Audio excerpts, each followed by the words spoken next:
Welcome to Lakshmi TV News. Today news updates. BRS MLA Sudheer Reddy Hyderabad లో పెరుగుతున్న దోమల సమస్యపై వినూత్నంగా నిరసన వ్యక్తం చేశారు. అసెంబ్లీ ప్రాంగణంలో మీడియా పాయింట్ వద్ద ప్రెస్ మీట్ నిర్వహించేందుకు ఆయన దోమతెరను ధరించి ఫాగింగ్ మిషన్ తో కలిసి వెళ్లారు. అయితే అసెంబ్లీ సెక్యూరిటీ సిబ్బంది ఇందుకు అనుమతి ఇవ్వలేదు. దీనిపై ఆగ్రహం వ్యక్తం చేసిన సుధీర్ రెడ్డి సిబ్బంది తీరును తీవ్రంగా విమర్శించారు. ఈ సందర్భంగా ఆయన మాట్లాడుతూ హైదరాబాద్లో దోమల నియంత్రణలో కాంగ్రెస్ ప్రభుత్వం పూర్తిగా విఫలమైందని ఆరోపించారు. దోమల బెడద వల్ల ప్రజలు మలేరియా, చికెన్ గున్యా వంటి వ్యాధులతో బాధపడుతూ ఆసుపత్రుల్లో చేరుతున్నారని తెలిపారు. మునుపటి బీఆర్ఎస్ ప్రభుత్వ కాలంలో చెరువుల్లో దోమలు పెరగకుండా 5 విధానాల ద్వారా దోమలు మరియు వాటి గుడ్లను నాశనం చేసేవారని గుర్తు చేశారు.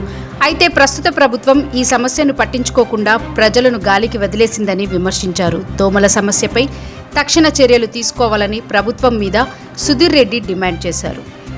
దోమల యుద్ధంలో భాగంగా చాలా చెరువులలో గతంలో బీఆర్ఎస్ పార్టీ అధికారంలో ఉన్నప్పుడు 5 రకాల 6 రకాలుగా దోమల్ని కంట్రోల్ చేసుకునే చర్యలు చేపట్టే వాళ్ళం.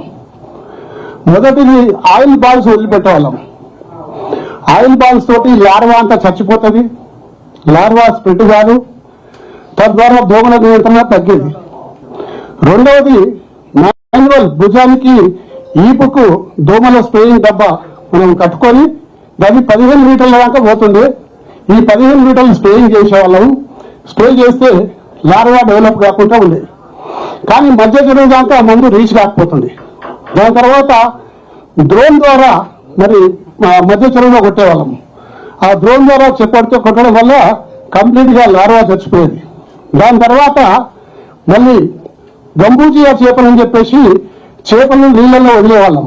నీళ్ళల్లో వదిలిపెట్టడం వల్ల ఈ లార్వా అంతా కూడా తినేసేది. తద్వారా దోమలు అన్ని కూడా అదుపులో ఉంటుండే. ఈ ప్రభుత్వం సంపూర్ణంగా విఫలమైపోయింది. ఏ చర్యలు తీసుకుంటలేదు.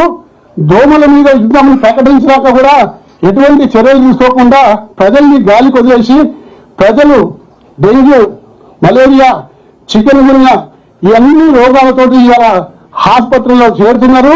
తద్వారా లక్షల రూపాయల ఖర్చులు పేదవానికి మరి మధ్యతరగతి కుటుంబానికి భారం అవుతుంది. కనీసం దోమలైనా అరికట్టమని చెప్పేసి ఈ ప్రభుత్వాన్ని కోరుతా ఉన్నాను.